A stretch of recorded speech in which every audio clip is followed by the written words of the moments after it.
I'm Angela Ward with the Game Changers. It's such a pleasure to have Ambassador Andrew Young here on the show. It's such an honor to have a icon, a legend, not only It for just this, means I'm old.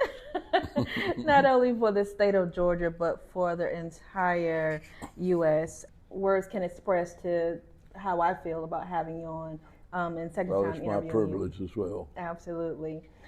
So I just want to just jump right in. You have made such an impact on many people. Huge civil rights leader.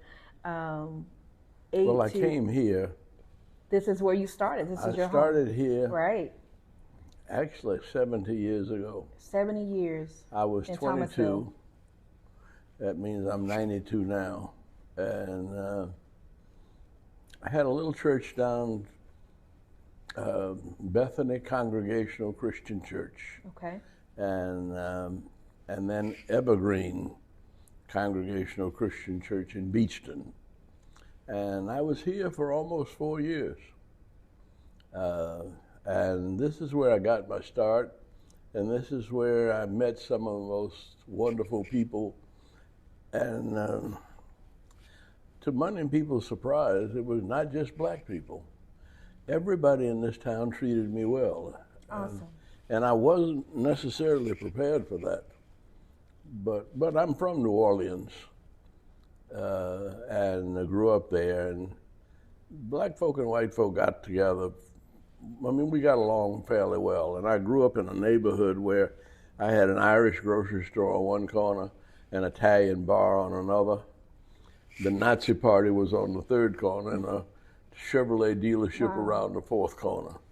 So I had a good upbringing and had learned how to get along with everybody before I got here.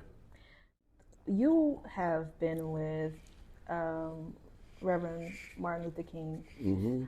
What do you want to share, especially in the climate that we're in now? What would your message be to America right now? Well, things were bad for some people. They were bad for a lot of people, black and white. It was not an easy time. See, I was born in 1932, and that was when the Depression started. So there were white people hungry in New Orleans.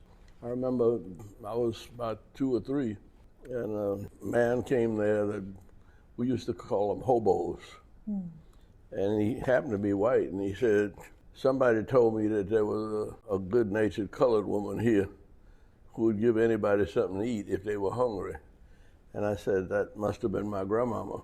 Wow. And I went back and told my grandmother that there was a man out here who said he was hungry. But again, everybody was struggling. Everyone. Everyone. So you would say, as far as in, yes, there was a lot of That's racial why I issues, can't think of but anything. I can't think you of were this together. as being bad now. Right. I've never Because it had was life worse so then. good. Right. Well, no, again, that was all I knew. Right. As a reverend, as a ambassador, as a former mayor, many titles, as a leader, a huge civil rights leader, what is something that you are most proud of? What in your life that you can remember that I'm glad I made that happen or was a part of this event? Well, I had, after pastoring here, I was offered a job in New York. And I didn't want to go. I wanted to stay here. But the conference superintendent said, no, they need to integrate the North too. And I was working for the National Council of Churches, and they only had one black executive out of about 250. And he was in race relations. And they said they wanted somebody to be in the Christian denominational leadership that was not just dealing with race, that was dealing with problems of ordinary people of all colors. And so I had fixed up the parsonage down there on Leicester Street, and he said, they'll find a place for you to stay in New York. So you can go on to New York and take this job. Okay. How do you think that Dr. King's leadership continues to resonate in today's social justice? His body may be gone, but his spirit will always be with us.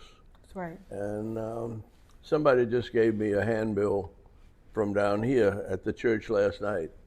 And sure enough, 60-some years later, it's got Martin Luther King's picture on the cover. Wow. And we're still using his example. We're still using his message that I have a dream, and he still had faith in America no matter what was going on. He knew that if any country could make it and live so that all of God's children could one day live together as brothers and sisters, it was the United States of America. What would you tell young people right now, coming out of high school? Again, we're going into a huge election. We have students, don't want to pay a lot for college. What advice would you give? We have about 1 million students in college here in Georgia, and they get out, and if they come to Atlanta, they're getting jobs, and they're making more money than I ever made. I mean, my daddy was a dentist, and my mother taught school, and they saved money for 20 years. See, for me and my brother to be able to go to college. And then we didn't go to the most expensive schools.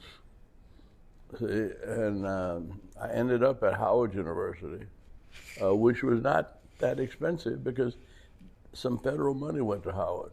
Mm-hmm. And that's where Kamala Harris went to school also. Mm-hmm. So as far as how are you feeling right now where the climate is in Atlanta? Atlanta is doing better than it's ever done in history. Very few white folks and no Negroes at all are doing as well as they're doing now. And they're driving bigger cars and they're buying homes. Now that's not easy. And those are people who have been working hard and saving money.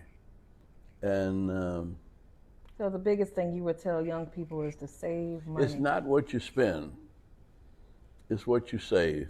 It's what you save. And your money can make more money working than you can make working. That's right. Well, it's such a pleasure again to have you. Let's get okay. past this. Okay. We elected President Biden, and he was elected to the Congress in 1970. That same year I was elected. So, actually, we actually went in 73 when we got sworn in. And so we went through the Second World War, where the world was torn up more than it is now. See, all of Europe was torn up. All of Japan was torn up. But we quit spending money destroying. And we started spending money investing in our enemies. We invested in Japan. And now, I bet you got a Japanese television or a Japanese car or something. Japan became a part of our economy.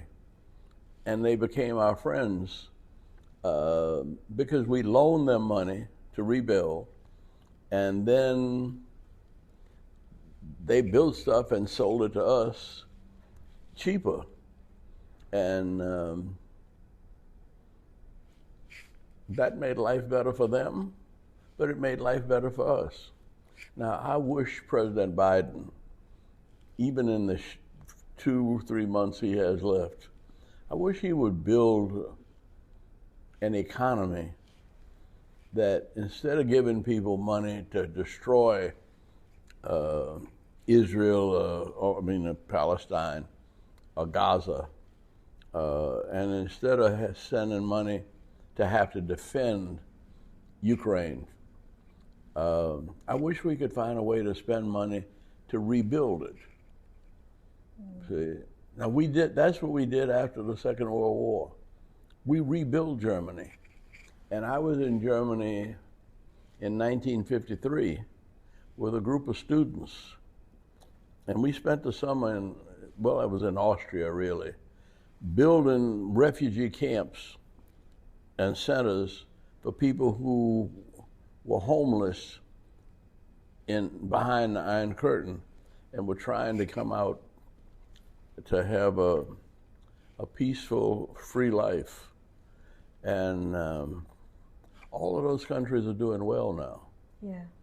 And we just have to change our mindset. We do. To build instead of destroy. Build instead of destroy. Mm-hmm. Well, thank you for inviting me. Well, thank you so much for coming on the show. I truly appreciate it. It's such an honor to have you. Okay. Bless you.